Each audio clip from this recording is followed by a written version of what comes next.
Hello, everybody, and welcome to Podfluxxx episode 23, take 3. Ricky Reyes, what's going on, man? Oh, nothing. Just survived a terrible storm last night, knocked the power out for a few hours. It's like 106 today, so that's great. Yeah, well, it's heat season or melt season. Yeah. So we're rapidly approaching freeze season, but we got to just drip, I think, for a few more weeks. Yeah. I'll take as you know, like I prefer the heat anyways, but Yeah, I'm so glad I don't have to deal with that crap anymore. I've always been a I'd rather sweat my balls off than be like, "Ooh, man, it's kind of cold out," kind of guy. Yes. Yeah. I'm slowly starting to see the light on. You know what? I could use the chill at this point. Yeah. This summer's been brutal. What else has been brutal has been the state of wrestling over the last 7 days. And here we go. And here we go. Do you have anything that you want to talk about? Start with, get out of the way. No, I guess one of the things that we never really talked about was Collision being live, right? Yes. Did they give a schedule on that? I thought it was supposed to be like two live, two taped, or is that right? Or That's what it seemed like it was going to be, but then I thought I feel like that was just because they were coming through a pay-per-view heavy season there oh, okay, with Forbidden Door and then Wembley that's and then yeah. the next one. Well, So now I mean, like it's gonna suffer because now college football yes. starts, and a lot of people were talking about that and how it's gonna hurt them, and then I mean, WWE, they're doing their like pay-per-views on Saturdays still, right? Yes. I Yes. believe, yeah, because like that was what they were saying. The last Collision was against Payback or whatever, and once they start having like these bigger, they're definitely big. They're definitely building to like the big four still, like as if they're just the only four pay-per-views. So what Right. is so I saw that me and my buddy looked up the pay-per-view schedule the other night at the gym, and it was they have two in November WWE uh, Yes. at the beginning, and then I think the 25th might be the Right, because Survivor I think Series. right there's the going to November historically for the last few years has had the Survivor Series and I believe a Saudi Arabia event. That's what it was. Yeah, it was Crown Jewel was in the beginning, like the Yeah. 6th or something like that, and then I just thought I was like, man, that's gonna hurt AEW's viewership because although Saudi Arabia is a bit of a shit show, usually they've been making it a little bit more exciting at least to get to it. But Right. I think once this Endeavor or is it TKO, whatever Whatever company they want that to call it. yeah, whatever they're gonna call that group, I think someone's gonna say we're just giving these pay-per-views away for free and it's costing, X amount of hundreds of thousands extra to have a pay-per-view because of all the God knows everyone's got to have pyro coming out their ass when they walk through Pyro, the the truck, the satellites, because yeah.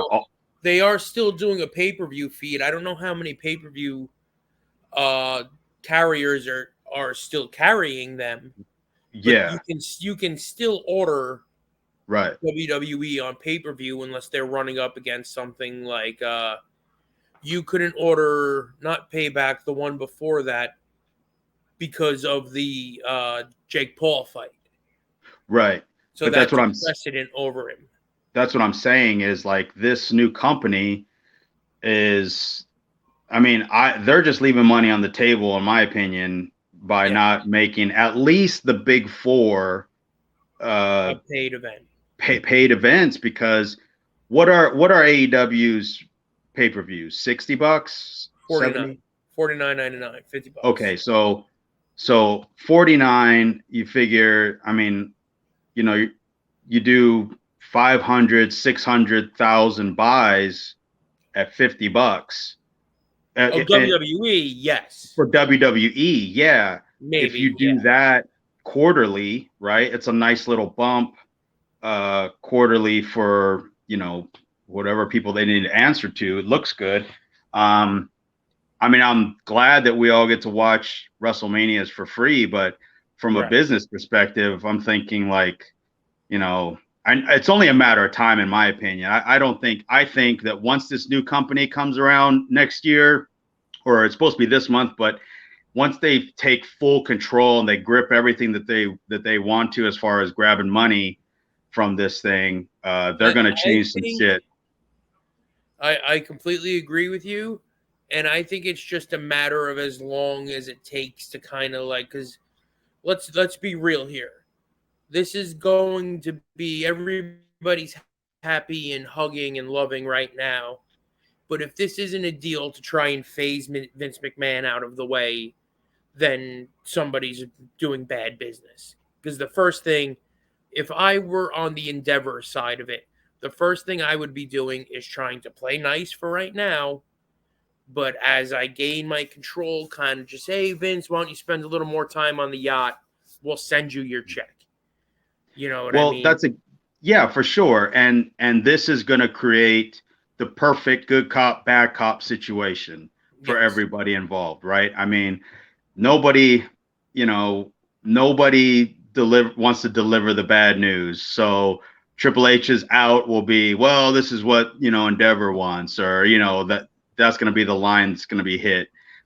We hate to let you go, but this is due to, Endeavor's, cost cutting measures or whatever, this is their new creative has nothing for you situation. So, yeah, of course they're going to be in the honeymoon phase in the first few months, like we expect. I believe that you can kick it all off with Rumble, make us pay for Rumble, because we'll go kicking and screaming and crying, but we're going to get it.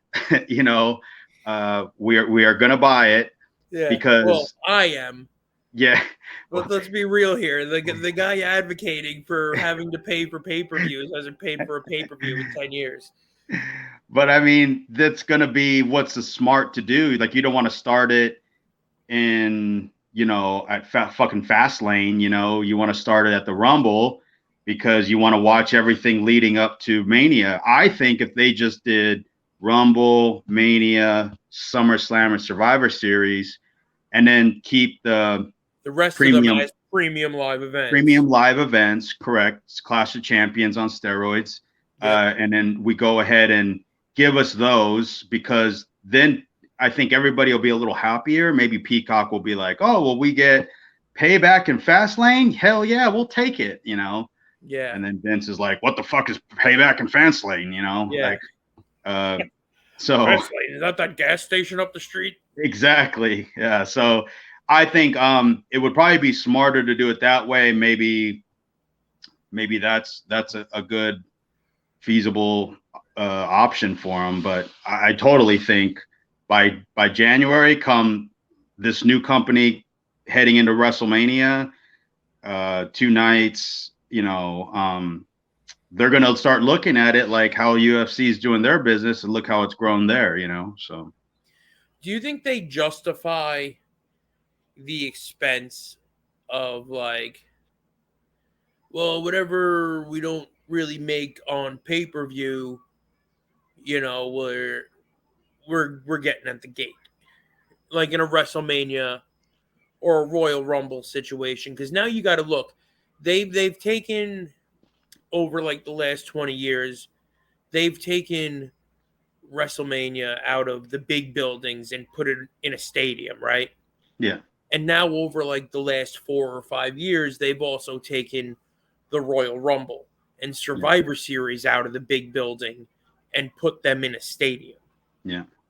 Now, do you think they can look at that as, well, we have an extra 20,000 people in attendance on all of these shows, and that'll cover the cost of the production truck and the extra bullshit that they're missing out on from actually selling pay-per-views? Because you got to think they've got to be a system now. We're coming up on 10 years since they've been selling pay-per-views. Wow. The network went live in March 2014, and here we are right now at the ass end of 2023.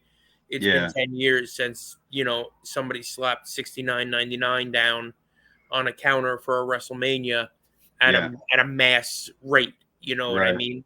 Mm-hmm. Possibly. I don't know. I mean, that's just, that comes down to what they're charging. And it seems like they're charging more and more for WWE events, more now than ever, obviously. I mean, maybe, but I don't know. I think that this new company, I look at it this way. This new company bought WWE because of the success of UFC. Right. So they're looking at it like, well, here's the UFC's business model. It's still a live event business for the UFC, meaning their main avenue for revenue is pay-per-views, big pay-per-views, and big pay-per-view numbers. So I'm gonna only think and assume that they're gonna say, hey Vince, like we need to change this up. And I think the compromise will be the big four, and then still producing everything as a live event.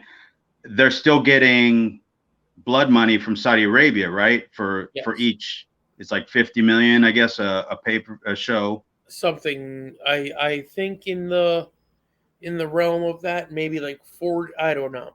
Even if that's if they got $1 million, you know what I mean? Yeah. It's a sold show. Right. The territory guys would call it a spot show. Right. Modern indie wrestlers, we'd call it a birthday party. Right. It's a glorified birthday party show. Yeah. So like that shit on the independent scale goes for like $800. Right. So if they're making $1 million for it, like that's still a fuck ton of money.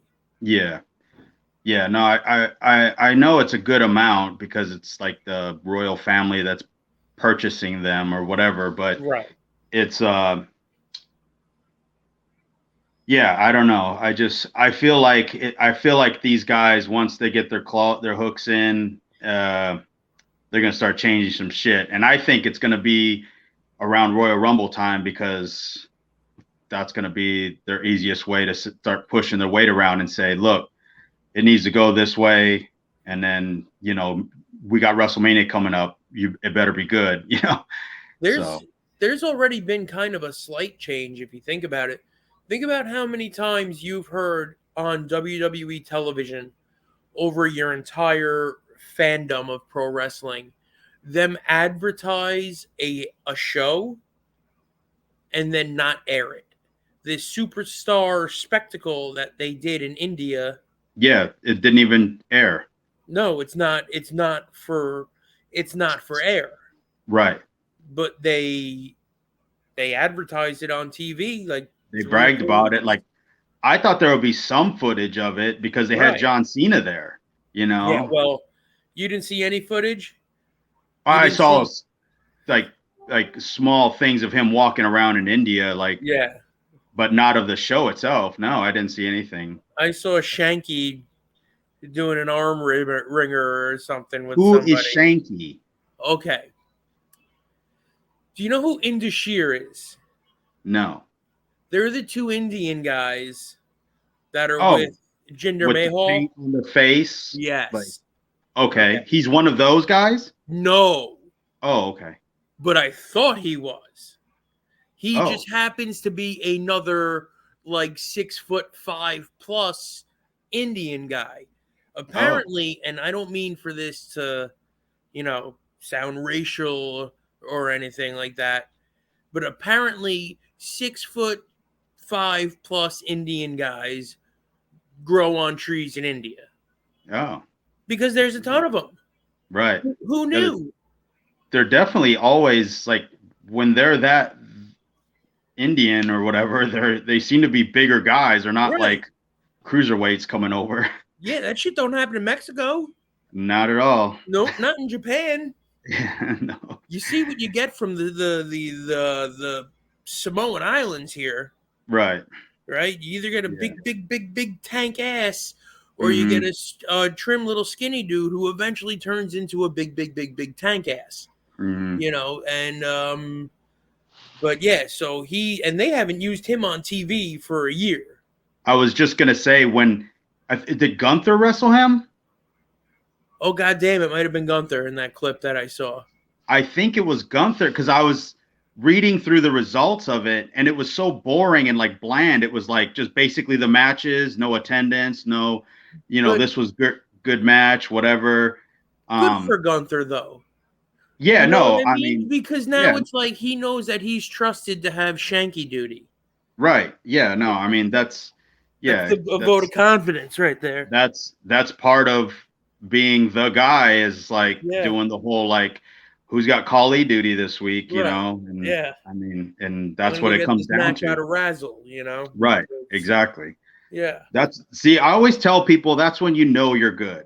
yeah, People think, oh, like I had a match with Jay Lethal and I just yawn. Like, okay, well, that's like, fishing with dynamite. Like, that doesn't prove anything. That just means you won't mess up your stuff, right. But yeah, so yeah, I didn't know who that was when I was reading. I was trying to find an attendance because they said it was like an indoor stadium. So Right. I was looking for some sort of number, and I never found it. But there's a billion people in India. No matter how many people they did, Yeah, it's and I figured it was going to be in the like 50,000 ish to have John Cena there right, because I know a bunch of people that would go over for Kali would have these big shows out there, like in stadiums, like soccer right. stadiums, I think. And he was drawing like 50, 60,000, people. Um, so I figured WWE had to do that at least. Yeah. I'm pretty sure they just found out like last year that Kali's not the world heavyweight champion right now. Yeah. Oh, I'm I sure. think, Yeah. but pretty good for a segment that we started off. That was an AEW segment.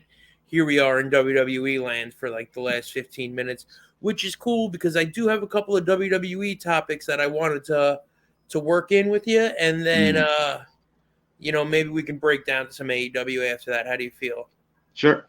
Ricky Reyes, is the bloodline over?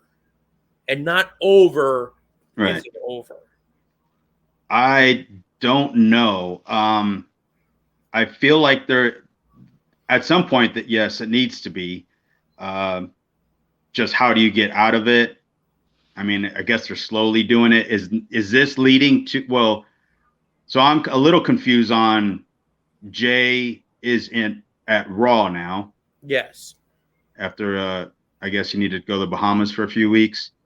Um, You had to let and those little then tattoos dry, man. That shit. and Jesus. then and then Jimmy's still on SmackDown. Right. Uh, The whole thing is confusing to me now. yeah, I'm a little lost on it when the more I try to like catch up on who's doing On what the and why. on the logic of it, right? Because they Yeah, got Jimmy, who's like, I'm not trying to be a part of the bloodline, but right, he's right, constantly like interweaved with the bloodline. So it's right. like, what is? I don't understand what's happening here now. It might be just like a slow trickle out of the bloodline, I assume, to kind of get everyone off into different directions so Right. we eventually forget about it. But obviously, yeah, I mean, I would say it's more on the done side than it is still pushing forward. Has Roman been on TV in the last few weeks? No. Okay. That was my next thing was every time I search for like SmackDown to see what Roman has said or did, it doesn't seem to be anything, right? I'm So expecting to not see Roman on TV until probably middle October. Start building towards Survivor Series. the Survivor Series and the Crown Jewel because Right. I'm Yeah. assuming he's going to work both of those dates. Um, I'm wondering if they're going to hold off on bringing in CM Punk until Royal Rumble, or if we'll get him at Survivor Series in Chicago. I'm wondering if they do it in Chicago, just off of knowing that crowd might do like a hostile takeover of it. Yeah. And they might, because by that time, what is that? About 2 or 3 months, right? With no Just Punk about, on yeah. 3 months. So I just feel like for the sake of popping something huge on a Survivor Series, they might do it then. It would make sense. And then he gets into something hot, goes into the Rumble, and then build off the Rumble to Mania. Wait, when does he get fired? Definitely after WrestleMania. After WrestleMania. Yeah. Right, because Vince McMahon is smart enough to at least get the match in the ring first. Yeah, that's what I mean. Like whatever investment they're gonna put into him, Vince is gonna make sure that T-shirt money comes in real quick, and then he can see the door. Yeah, it's almost like he's been doing this for 50 years and understands how business works. Exactly. Yeah. My next WWE question. Actually, this is kind of a sidebar. Did you catch the Kurt Angle doc on Peacock? Yes. Yeah. What did you think?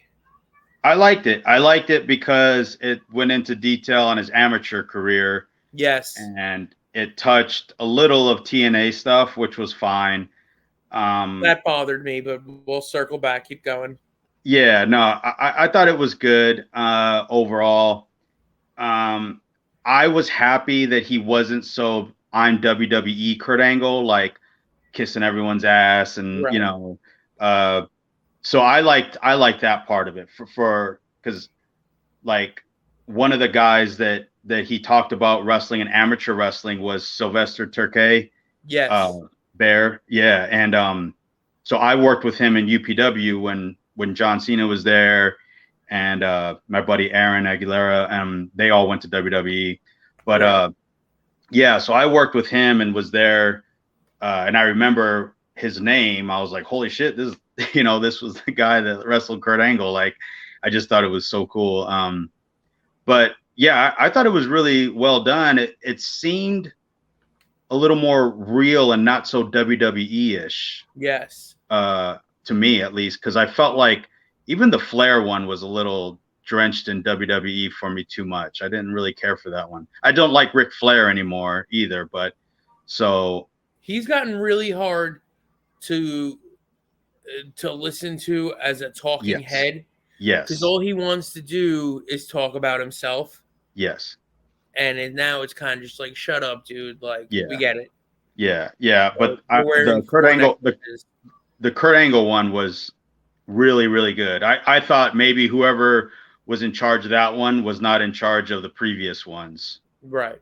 Because it seemed different. It seemed way different. That's what I liked about it, though.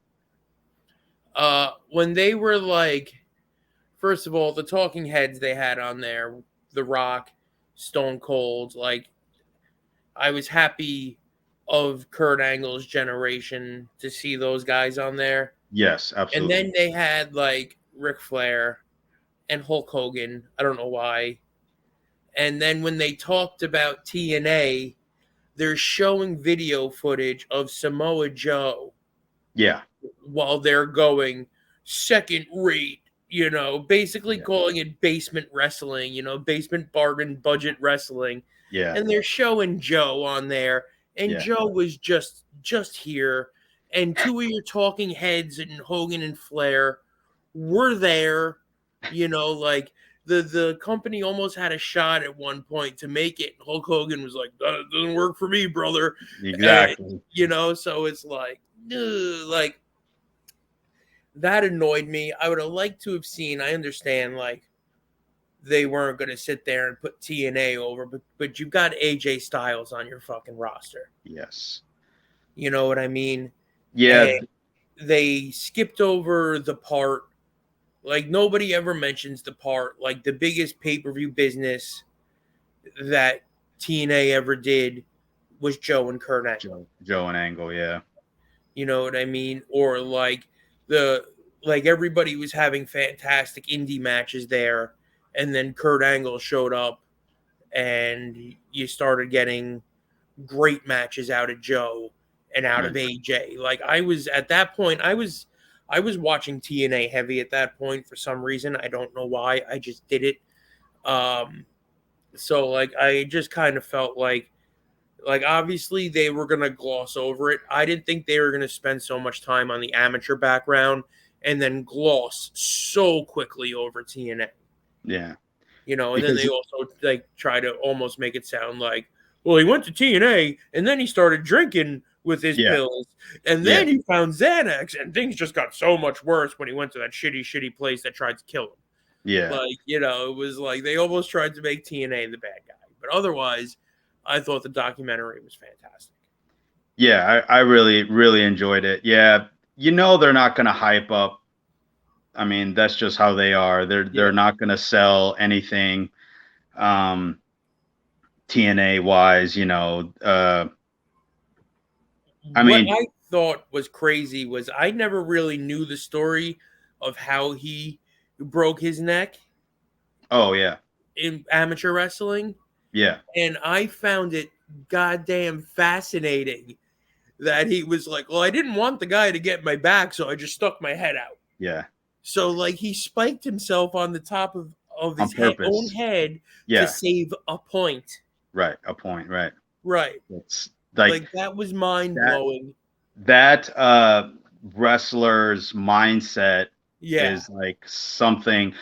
Like I amateur wrestled in high school, and the guys that we were all afraid of on our team were guys that were competing that could win state, you know, let alone the guys that they were chasing were on a whole nother level. Like those guys were the animals in our wrestling room. Right. Right. Then to think of a state champion, let alone like a Pan Am world champion, heavens forbid, like an Olympic champion, is like the mind, the frame of mind you're in is like, you're not human. Like they don't, it's like they don't feel pain or they don't get tired. You just keep going and going. It's the grind, you know? And so that's one of the things I learned in amateur wrestling before I started. And I amateur wrestled for pro wrestling because I was under the impression that was what I needed to do. This was a logical steps towards pro wrestling. I thought everybody did it, you know, like I didn't know, but I would see Scott Steiner out there throwing motherfuckers, whether they wanted to or not. And I thought, oh, I got to be that good. Okay. Like I'll go learn that stuff. But what you learn is the discipline and the training. And then when I got to pro wrestling for me, you know, they were like, yeah, do 100 squats. And I was like, okay, you know, that'll break them. And I'm like, yeah, nope, you know, because I came out of that, you know, but his mindset was, you know, he just never steered away from what he needed to do, you know, and that's what made it so such a fascinating story. In his mind, he did everything right. Yeah. You know, so sticking his head out and breaking his neck was the right move. Like it's like Ronnie Coleman, when you look at him now and he can't walk, he says, yeah, I'll do it all again because I wanted to be Mr. Olympia, you know, like that was, it doesn't, like, you know, I mean, I'm on a much smaller scale. Like, you know, my back always hurts. My neck always hurts. Like, you know, like your knees hurt, you know, you got your good knee and you got your bad knee, you know, it's like, and it's all okay. You know, it's all, you would do it all again if you had to. What I never realized, I didn't realize that he broke his neck 4 more times in like the matter of a year. So I didn't know that DDT by Eddie at WrestleMania was the move that broke it again. Yeah. Yeah, I remember my buddy Aaron had gotten his neck repaired. Aaron Aguilera. He was Jesus with Carlito. Okay. She was his big bodyguard, remember? Yeah. He wore like the zoot suit pants. And so when he was in OVW, he came home for Christmas. And we went to the gym, and I was kind of asking him, how is it there? What's it like? And he was just saying that he thought he had been on the road a little bit, and he didn't think that Team Angle liked him very much. So Haas and Benjamin, it was more Haas. So Haas broke his neck on a house show with the German suplex. So he opted to get the surgery that Kurt didn't get, like the good one. Right. Yeah. And he said that they insured him that he would keep his job. So he took it, and then they fired. And once he got out of surgery and he got back into the ring, then they fired him. So, yeah. So I remember him saying that he did talk to Kurt about it because he wanted to know what he thought was the best, route to take. And Kurt had said, take the longer route, you'll be healthier, and it's just crazy because you see what Kurt went back in and did it again. Yeah, because it was 3 more times. Fix. He did. Yeah, it was an easy fix. And it's just crazy to think, like, if he would just did it right, I think Benoit, that's the one he had done, right? Yep. The long one, because I remember he was out for almost a year. But yeah, I don't know. It's just crazy to me. The next thing I wanted to know was, we're about now, I'd say 3.5, maybe 4 months into the Seth Rollins world title reign. Are you buying Seth Rollins as the WWE World Heavyweight Champion? Nah. Cutting the mustard for you. Nah. He's just, it's like he has the Intercontinental title. And I don't know what it is. I feel like, for me, he doesn't have that aura to him that like a Roman Reigns has. Right. So he doesn't feel like the guy. And when I see clips of like house shows and like especially with like the Bray Wyatt thing and stuff, he's doing, the post-match, rah-rah speech that all the champions do or whatever. And I'm just not buying it. I don't know if it's because I've known him since he was Tyler Black and just doing random shit. Like, I don't know. Like, I guess similar to like Brian and Punk and Joe, like, besides them being really good wrestlers, when people put them on this pedestal and they're like, he's my favorite wrestler. And I'm like, why? I don't know. To me, there's nothing to them. Why? I seen that guy shit his pants before. I mean, yeah, exactly. Like Brian doesn't wash his gray socks, right? Like he stinks. Yeah. I don't buy Seth as the guy. Maybe it's the gimmick too that's turning me off, like the goofiness. Maybe I'm not. I mean, I've been complaining about that for how long we've been doing this. So, but that's what I'm saying. Like, is it because Roman is on the other end of the spectrum, more like a Samoa Joe or somebody like more serious, somebody who's tuned into being the best, to where Seth is saying he's the best, but he does the stupid laugh, and you're just like, I know this isn't real life. Like, I know you're just playing this character. And I think that's the disengaged. That has to be what it is for me, because if it were Seth Rollins, if it were Seth Rollins when he had Jamie and Jamie Noble and Joey Matthews. Yes. Remember? I was a little more in tuned into that because that was a little more serious. Yeah. Although he kind of did the cowardly heel gimmick, and I didn't like that from him. Right. So again, going back to even going as far as like the MJF thing, which I keep harping on, like him doing the goofy stuff and like dancing in the ring and this and that and the other, it just takes away, it diminishes it for me instead of what he was, So no, I'm not buying Seth as a wrestler. Yeah, okay, he's probably the best there besides, a handful of other guys, but I don't know. I feel like Gunther could be the counter to Roman Reigns on the other channel with that belt. with that belt. Correct. Yep. Yes. Yep. I completely agree. The last run of Seth Rollins that worked for me, brother. I'm sorry, those words just follow each other now. Yeah, they just happen. Um, was his babyface turn, his babyface run right before the pandemic when Yes. he was I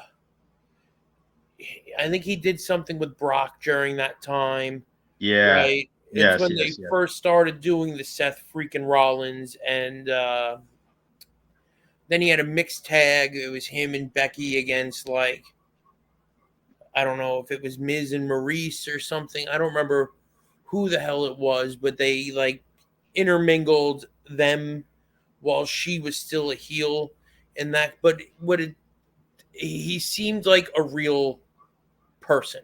Right. Like he was just like, my name is Seth Rollins and I'm a wrestler. Right. Like, it was all believable. His character work is so hard to believe because it's just so nobody acts like that. Nobody. Yeah. Legitimate crazy people don't act like that. Right. That's not what, like, the legitimate crazy people walking down the street in Manhattan talking to themselves, what they look like, what they sound like, or what they act like. Those motherfuckers are scary. Yeah. This is just some dude with some blonde in his hair, and it's not working. And then here's the make believe title to go Yeah. to the make believe guy, and it doesn't cut the mustard for me. And that doesn't help. That doesn't help it either. Like, it really doesn't. I know what he's doing. He's trying to, like, show up everywhere, like how he did in NXT, and give the belt some credibility and stuff, and try to, like, make his mark on it to build it as something. Right. But that didn't help that everyone knows that the belts are still with Roman, even Right. though it's changed. But the fact that he just basically won a new Intercontinental belt is how I look at it, and they're trying to run with it. And I don't know if anyone can make that thing mean anything, or at least maybe not in the next few years. It's going to take time. Right. Just like it took time to make any legitimate title mean something. Yeah. It's gonna, but I mean, like, first of all, running around and being like, this is the working man's championship. Yeah, Like, all right, cool. But now you're implying that the real championship that Roman Reigns has, you're just reminding us that he doesn't come to work. Right.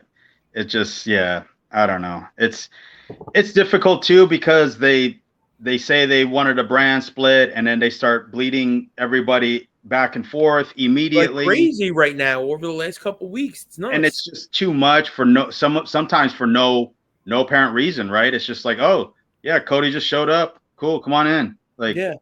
What's the point then? I don't know. It just it's just they bled the Judgment Day over the other night, right?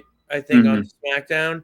Yeah. And for a minute I was like, what the fuck are they doing now? But then I remembered that the Judgment Day has the only set of tag belts that both shows have to offer. So at least that makes sense. Yeah. The Miz and LA Knight thing, like, you couldn't figure a feud to get something out of to get LA Knight over that didn't have to be against somebody on the other show. And then to go on Payback, they had Cody Rhodes go on the Grayson Waller effect to announce that Jey Uso is coming to Raw.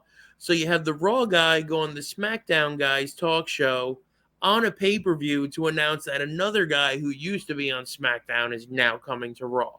Yeah. It's just there. Mm-hmm. This to me is either Endeavor starting to be like, okay, we're consolidating the rosters here because we think this is ridiculous, and this is how we want to do the product or whatever. Like, their input that the WWE is going, because we're in the honeymoon phase, go, yeah, we can do that. Yeah, sure, that's cool. We can, or it's WWE going, Oh, goddamn, Powell, this brand split doesn't work. Whose fucking idea was this? Change it. You know, like they've done for the Yeah. last 20 years, they've been doing this. Yeah. Pretend like it never happened. Just go ahead and put them on Right. with no explanation. Right. Right. And blame somebody else. Yeah, of course. So, yeah, it doesn't make any sense. It makes your brands that you did split seem like they don't have enough talent. Like the talent's not deep enough on each show. Because, like you said, Yep. You needed the Miz. The Miz was the only person that could get LA Knight over a little bit more. Like that was the guy. You really thought that without the Miz, LA Knight might not be. Like no, there's any other heat. You could heat up any heel for a month and then put LA Knight in there with them. It would have been just fine, you know. But it was like I said after.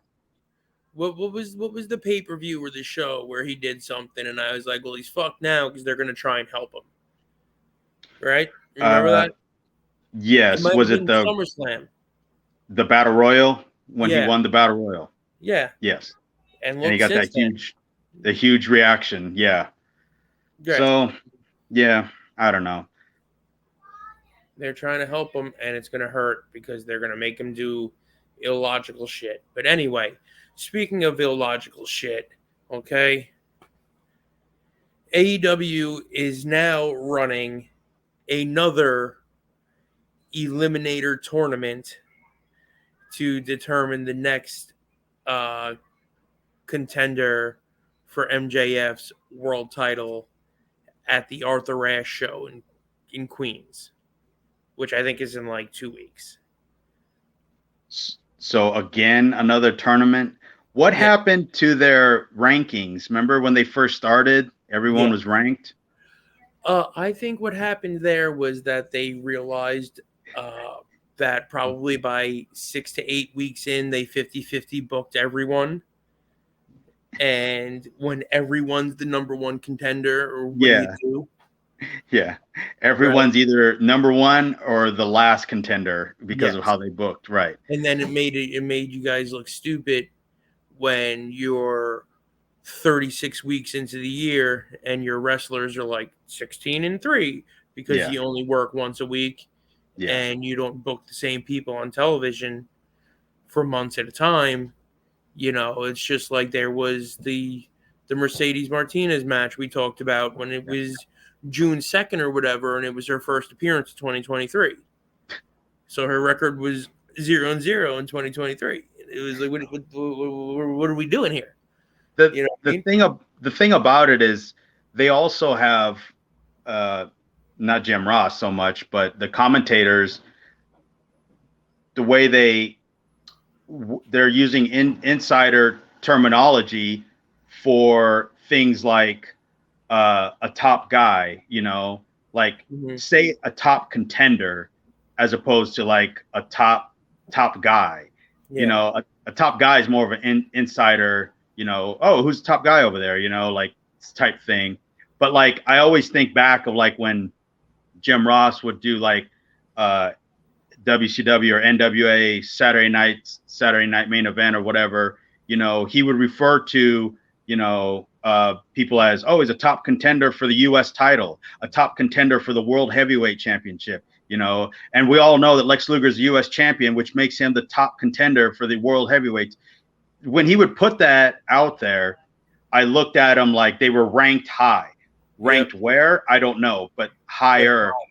Yes. So you would think they would use those terms in referring to who's going to challenge, you know, the the international title. Oh, he's a top contender for the international title, which meaning, oh, Swerve Strickland has made it known that he wants that championship. Like that's how I would take it. Like he's on his way. Top contender. So at some point we're gonna get Moxley versus Swerve, which is a good match, which I want to see. You know, we're gonna get that because it sounds like, you know. But if you did that for 2 or 3 guys within a couple of weeks for each division, it would seem like each division was more worthy of having top contenders or whatever, however you want to say it. But they use insider terms too much because they're backyard nerds, you know. jacking each other off, and ultimately your whole product hurts because of it. Not only the product, but then the guys hurt, right? So like you're almost hurting your own talent. It's stupid. It's stupid to do. Well, I'm personally of the belief that they run too many tournaments, Yeah, too absolutely. many battle royals, and I mean, they're not doing MJF any favors by not letting him have any real programs. Yes. Like, why can't he have like? They just started like a program, like a personal issue with him and Samoa Joe. Yeah. Right. Mm-hmm. So they're gonna have this tournament. Somebody's gonna face him in Arthur Ashe and Queens. Joe's more than likely gonna get involved. Why can't we just have him and Joe? Yeah. Yeah. Because they don't know how to do storytelling on their show. They don't. There's there's a difference between booking a match and then booking an angle, and they can't decipher the two on how to do it correctly. So they're more in tune to the whole booking the matches, which gives you that satisfaction for that 1 minute or that one show or that one time. And then there's nothing after that, for both people. So MJF he's again, I don't know him or whatever, but he needs to learn to take control of what he's doing a little bit more if he plans on getting over. Making fun of himself or other wrestlers in the ring goofing off and then laughing with everybody is not furthering or moving him along the way he needs to be moved along, because what he's doing is almost like they're laughing at him, not with him. Yeah. Did you catch any of his promo on Joe on Wednesday? No. It was pretty good. He called him what do he call? He called him Samoa Joe. He was laying in. He was like, it was funny though, because like he was making all these like fat jokes at Joe, and Joe was giving him like a half-ass smile, and you can almost hear like an inflection in his voice that he's nervous about saying the things he's saying to Samoa Joe, but he's MJF, so he's gonna say him anyway. It was pretty well done, but I mean, like, if you're gonna like, why not? It just doesn't make sense to always have to have a tournament or something. They literally just started a program with these two guys. Yeah. Why aren't we doing something related to the program? Right. That's what I mean. They don't understand how to book the angle and move the angle along with an arc where it's going to get up, and then we need to go home from there and then have the match. They don't know how to do that. That's the problem. It all starts and ends with Tony Khan, and I feel like the influence of the other guys are these quote unquote dream matches, right? And then Tony's saying, well, this works. You know why? Because I like it. It looks cool. It happened and the crowd was hot, right? But the problem is now you have to give that same crowd that exact same style show the next time you come back to that town. Mm-hmm. And each town that they're revisiting, it's not growing one bit. Dude, you are a genius, because you just nailed a perfect segue into a segment I want to call "Where in the World is AEW?" Psst, Chicago. Now, I did a little bit of research, okay? Mm-hmm. And by a little bit of research, I went through a list of where every single AEW Dynamite has emanated from over the last 4 years. Okay. And it wasn't as egregious as we thought it would be. Okay. However, there's some clever verbiage in here by AEW, and we'll get to that in a minute. So anyway, then this is just Dynamite. This isn't Collision. Okay. This isn't Rampage. This isn't any Battle of the Belts or the house shows or anything. This is just Dynamite TV. Right. And then I've got a little bit of a pay-per-view breakdown, which is, leaves something to be determined. Anyway, so they've done Dynamite from D.C., Washington, D.C., 4 times. Okay? They've emanated from Boston 5 times. From Philadelphia 5 times. From Pittsburgh 4 times. Okay? From Indianapolis 4 times. From Jacksonville, not counting the pandemic, 5 times. Independence, Missouri, which I didn't even know was a place. Yeah, right. But they've done 5 Dynamites from there. Okay? 5. They've come out of Baltimore 4 times. What? I said 5 out of that. 5 Independence, out of Missouri. Missouri? Missouri. Really? Independence, Missouri. Not even St. Louis. Yeah. Independence. Yeah. Okay. Deal on the building, I guess. I have no idea. They've come out of Baltimore 4 times. Garland, Texas 4 times. Okay. I said Indianapolis. Charlotte twice. Nashville 3 times. Charleston, West Virginia 2 times. And now here's where it gets a little funny. Okay. They've come out of Hoffman Estates, Illinois. Okay. 4 times for Dynamite. And they've come out of Chicago, Illinois 4 times for Dynamite.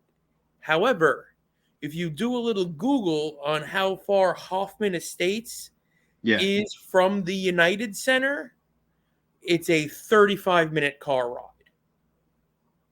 So that's basically the same market. So they've done Dynamite within the same 50 miles there in Chicago 8 times. Okay? Remember, there was about a year of Dynamite that took place exclusively from Daly's Place in Jacksonville. Okay. Okay? Now, with their pay-per-views, they've done 6 pay-per-views in Jacksonville, and that was because of the pandemic. Okay. Okay? I'm only doing the ones where they've repeated. All right? They've done 3 out of Paradise, Nevada. Okay? And then they've done 3 out of Chicago and 2 out of Hoffman Estates.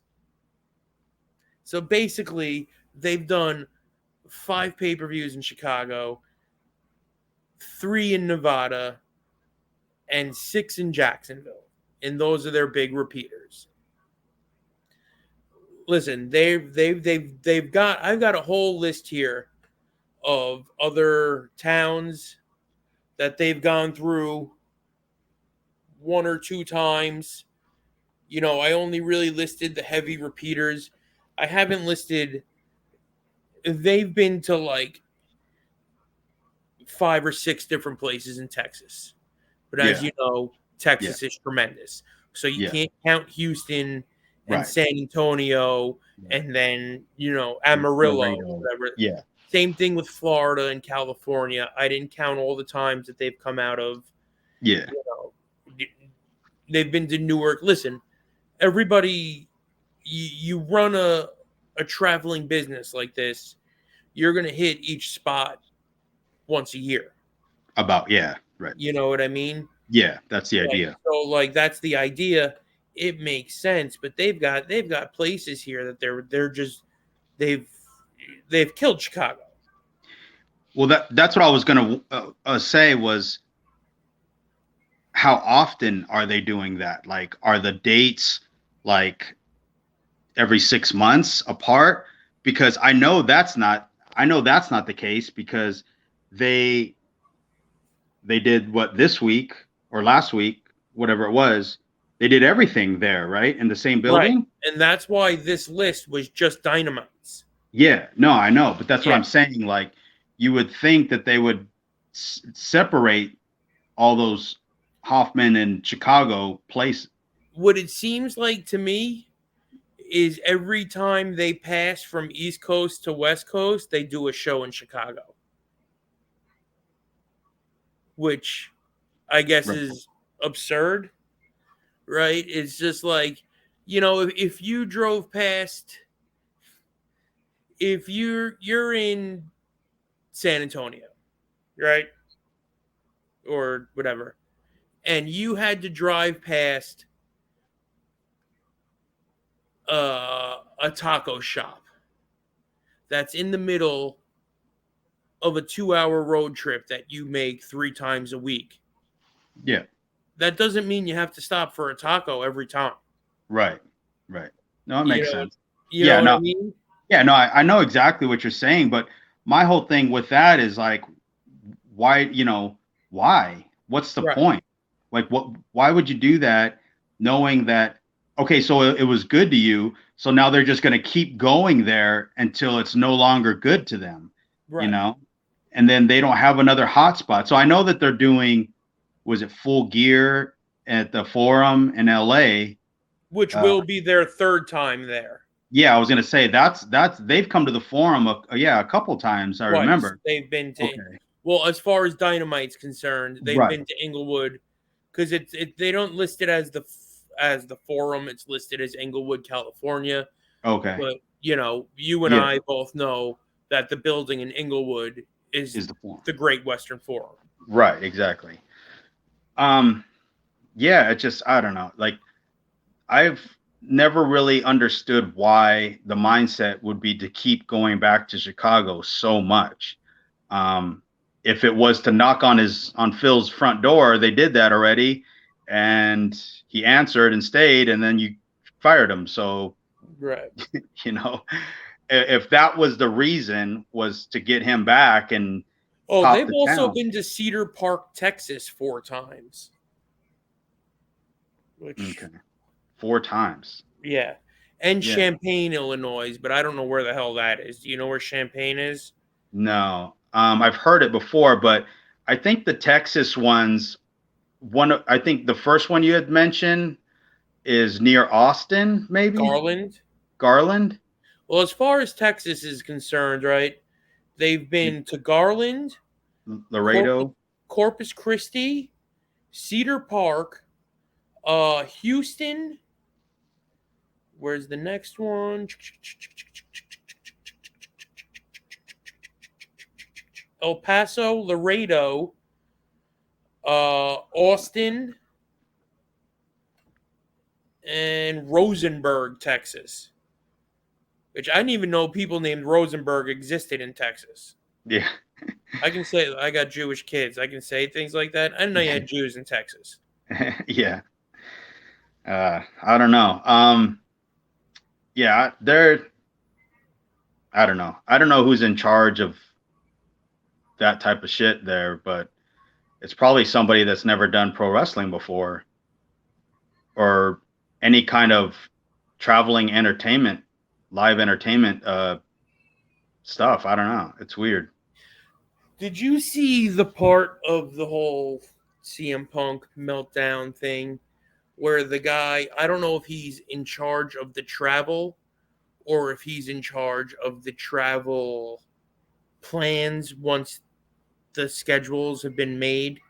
You know what I Hmm. mean by that? Yeah, yeah, Like, he's the guy that's going to be like, all right, here's your flight, here's your yeah. car, here's your this, here's your that.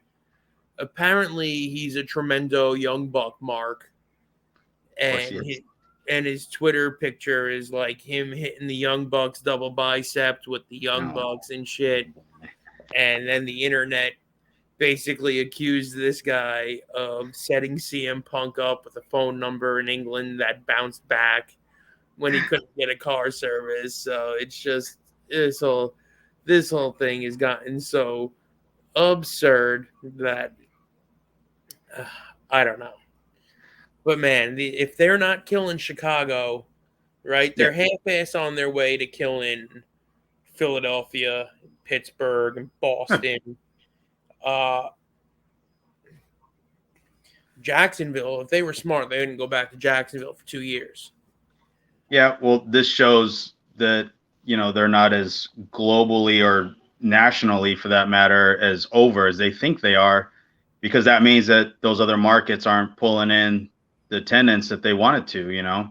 Right. There are So big markets on this list that they've only been to once or twice, and they either got crushed or have were just told, please don't come back. I was just going to think that those are the areas that people are posting pictures of a building that's literally half tarped off. Yeah. And they don't want to go back there. There's your problem right there, is getting the NBA arenas. What are you doing that? Right. Like, they shouldn't be doing that at all. They should be going into the smaller buildings with the 5,000-ish and packing them. Convention centers. Yeah, packing them in tight. Even like when New Japan, when they run the strong events, they're doing buildings where they're running the capacities in there is maybe 5,000, 3,000. Like when we did that, the biggest strong show I did was the one they did in Chicago. And when we got there to the building, it was huge, and I remember Rocky telling me, he goes, yeah, he's like, we sold out. And I was like, really? And I just kind of looked around and thought, is this like 6,000? And he was like, no, just over 3. But when you take pictures of it, the way you set it up, it looked way bigger than that, like way bigger. So on TV, it had to look even better, and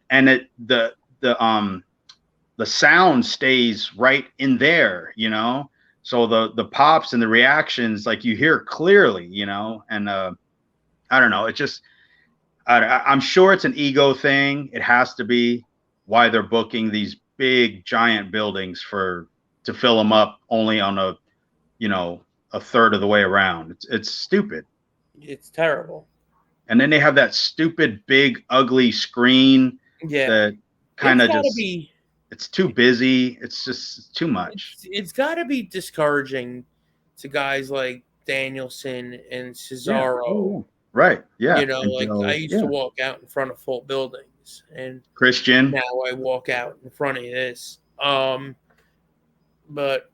I don't know. The last thing I wanted to mention before we signed up here was I attempted to watch last night's Collision,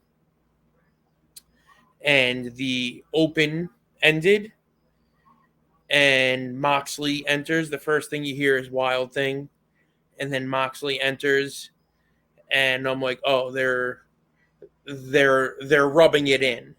Yeah. Right? And as I write, they're rubbing it in, they break from his entrance into a picture-in-picture Moxley promo. Right? And he's doing the whole, I'm going to drink your blood, and, his stupid promo. And I'm thinking to myself, this show is awful already. He's wrestling Action Andretti, okay? The match starts, hammerlock, reversal to a hammerlock. Moxley grabs a stranglehold, okay? The third maneuver of the match is a stranglehold, which then gets reversed into a test of strength, and then an arm wringer, and then Andretti throws like 5 chops at Moxley. Moxley sells nothing, kicks him in the face, throws him to the floor, and now I'm fast forwarding. And it took Moxley 10 minutes to beat Action Andretti by chokeout. And then afterwards, Nigel McGuinness said something to the effect of, you don't realize how true the things everybody say about Jon Moxley is until you see it in action. And that's when I threw up in my mouth and turned the show off. So Collision's ruined. It's over. Oh, yeah. Yeah, I saw someone tweeted that too. Like we had a good run, like rest in peace Collision or something. Yeah, You had to have known that was coming. yeah, Okay, well, I mean, I don't know. I don't even know what to say because what little, I mean, I know they're saying that Brian's more involved with it now, I guess, or taking Punk's role as far as. yeah. I totally, when we did the review last week, I don't know how I did it on my sheet. I totally missed the strap match, so Oh yeah. we didn't really get to talk about it. But I mean, at this point, who cares? But yeah, I don't know. I don't Here's the know. Go here's the ahead. problem with Brian being in charge, as opposed to Punk being in charge, is although Brian's a serious wrestler when he wants to be, he thinks the stupid funny stuff is hilarious. Right, because he's a nerd. He's a nerd. He thinks that this is funny and that if it makes him laugh, we should all hold hands and laugh together. Yes. So the Which, stupid listen, shit. that's a nice outlook to have on life. You know what I Right. mean? Right. But And you yeah, can't fault him for that. But let's no, be real. but that's what I'm saying about Brian when he wants to be serious or when someone challenges him to be serious, he can be. The problem is the rest of the day, it's a lot of, oh, that would be hilarious. Let's do Yeah. that and Yeah. let's see. And then his reaction is, let's see what happens. It's not like I know better. We shouldn't do this. To get the business to the next level, it needs to go this way. He's not looking at it like that, you know? And I personally think none of them are, including Tony Khan, because what gamble does he really have in this? If if TNT pulls the plug and AEW is no more, he skips along with his curly fro off to the Right. next thing, to the Right. next meeting that he has. He's Back to the okay. Jaguars. That's the difference between when people were comparing the money between Vince and Tony Khan, right? Vince's money is wrestling money. Tony Khan's is not. It's bumper money. So if wrestling goes away, he's okay. If wrestling went away for Vince in the late 90s, he had nothing to fall back on. There was nothing for him there. So it was a do or die situation and he was going to make it work, you know? And that's the whole difference that people aren't looking at. They're not putting that into perspective when they think, "Oh, who's got more money?" It doesn't matter. The money is different. It's different monies, you know? And it's a completely different mindset. It's AEW is playing we belong here, playing catch up. It's our way's good. Look at what we're doing. And WWE's is we're the biggest company already. How do we get bigger? You know, that's a completely different mindset. What I think is hysterical, two things. Like, do you remember in the 90s when they were calling Vince the evil billionaire Yeah. and Dave Meltzer stood on the tallest thing he can find and shouted as loud as he could, "He's not really a billionaire. They're only worth this much money. There's Right. not really $1 billion." Okay. Right. Now that the WWE is statistically and factually evaluated at $9.3 billion, right? Right. Because that's what it's worth, because that's what somebody paid for it. That's a Right. fact, Right. right? And it took them 50 years to be worth $9 billion with Right. all of the biggest stars that wrestling has ever had to offer in the Mm. modern times. Dave Meltzer the other day, oh, you know, AEW is worth like $2 billion.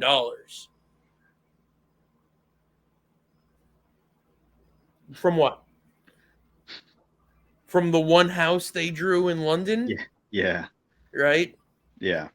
Like, they drew that one house in London, but then if you take that house they drew in London and you combine it with all the rest of the houses they draw all year long, Huh. Yeah. they still won't outdraw 7 Yeah. WWE pay-per-views. Right. So it's like, I don't understand why these people need to constantly prop this thing up into something it really isn't. And the other thing I can't fathom for the life of me is why guys like Nigel McGuinness and Bryan Danielson and Cesaro or Claudio, whatever you want to call him, like, why are these people like John Moxley's the best wrestler in the world?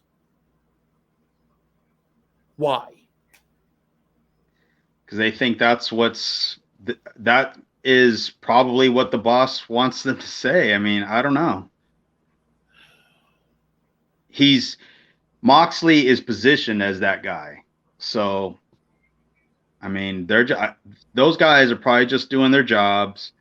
They see the effort, because that's what I see from Moxley. Like, he's working hard, he's moving, he's out there every night. It's just what he's doing is not really good or benefiting everyone involved. So I don't know. I have no idea. It's just bad. It's so bad. It's so bad because think about bumps and stays down. He bumps and then rolls. Yeah. Right. And even when he bumps and rolls out of the ring, he doesn't fall onto the floor. He rolls to his feet on the outside. So the guy never goes down. Yeah. It just, I don't know. I mean, they went from such a high, like, think about the guys that walked out at Wembley, and then think about the guys that walked out on Dynamite that next week. Like, the difference between the two, like, had to have been like a shot in the heart. You know, we went from this ultimate high to, back to this again, like, all your wind out of your sails. You opened one show with Samoa Joe versus CM Punk, and the very next pay-per-view 7 days later, you opened up with MJF and Adam Cole versus the Dark Order. Yeah. So there's that. Yep. All right, man. Are we done here tonight? Yeah. Oh, thank God. I got a crap on deck that could choke a donkey. It's a Shrek line for you. But anyway. All right, Motherfluxxers. This has been episode number 23. We'll be back next week with number 24. Hopefully something good happens. And until then, I'm going to run the gimmick, so we'll catch y'all next week. Later, Rick. Later.